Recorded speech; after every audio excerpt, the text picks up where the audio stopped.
ओम नमस्ते जी, मैं कुमार आर्यस। आज हम बात करते हैं हमारा प्राचीन आर्यावर्त, हमारा भारतवर्ष कितना गौरवशाली रहा है। इस देश में कभी गलत काम नहीं हुए। एक बार की बात है, अश्वपति राजा के महल में उद्यालय ऋषि आए। राजा कन हम नहीं खाते, ये ऋषि ने वचन सुनाए। एक बार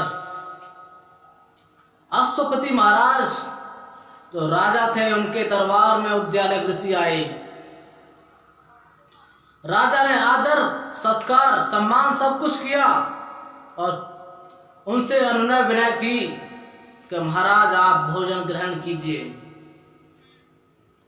राजा तुरंत उत्तर देते हैं कि हे राजन, मैं तुम्हारे यहाँ का भोजन नहीं खाऊंगा, क्योंकि पता नहीं तुम्हारे राज्य में किस तरीका से धन, किन किन गलत तरीकों से धन अर्जित होकर के तुम्हारे यहाँ आता है।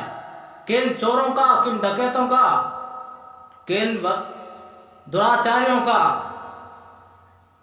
यहाँ तुम्हारे यहाँ धन आता है। और जिस राज्य में गलत कार्य होते हो उसका हम अन्न ग्रहण नहीं करेंगे, क्योंकि इससे हमारे विचार भी अपवित्र हो जाएंगे।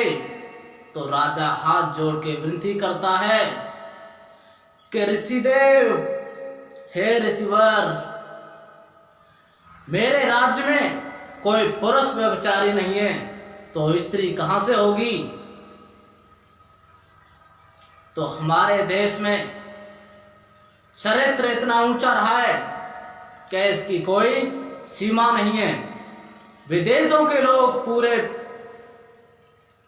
धरती के लोग इस भारत भूमि पर, ऋषियों की धरती पर चरित्र की शिक्षा लेने आते थे पहले। मगर वर्तमान स्थिति में क्या हालात हो गए।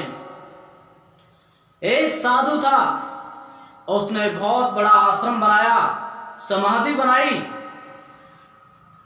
और उसकी एक विशेषता रखी थी कि इस समाधि के चारों तरफ जो परिक्रमा कर देगा वो हमेशा हमेशा के लिए सारे दुखों से छूट जाएगा और मुक्ति को प्राप्त हो जाएगा। सारे राज्य में घोषणा करवा दी गई, मगर शर्त एक ही थी। क्या थी?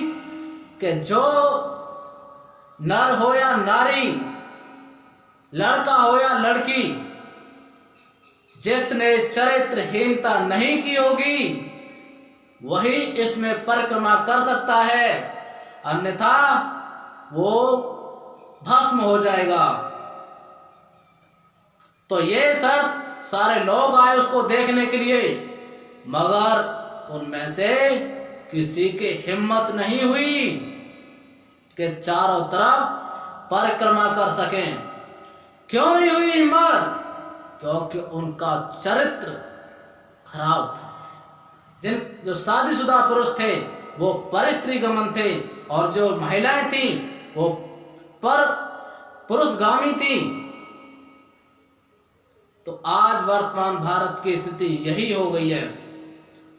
घर घर में आज चरित्रहीनता फैलती जा रही है, वासनाओं का कहर छाता जा रहा है, इससे कोई बच नहीं पाया। तो आज इस वर्तमान भारत की इतनी चरित्रहीनता में चरम सीमा पर है। आप आकलन करके देख सकते हो इस कहानी के इस उदाहरण से कि कितने लोग यहाँ पर चरित्रवान हैं। उनमें से एक ब्रह्मचारी उसमें ऐसा निकला जो उस समाधि की चारों तरफ परिक्रमा की थी, तो एक ब्रह्मचारी का ही एक चरित्र ठीक हो सकता है। हो भी सकते हैं, ऐसी बड़ी बात नहीं है चरित्रवान पुरुष नहीं हो सकते, चरित्रवान महिलाएं नहीं हो सकती, यदि घर घर में संस्कारों का चाल चलन हो जाए। घर घर में हमें संस्कार मजबूत बनाने पड़ेंगे, शिक्षा देनी पड़ेगी बच्चों को, तभी ये चरित्र में ऊंचा उठ सकेगा भारत। नहीं तो चरित्रहीनता में तो ऐसे पिस रहे हैं जैसे चक्की में आटा पिसता है। इति ओम सम।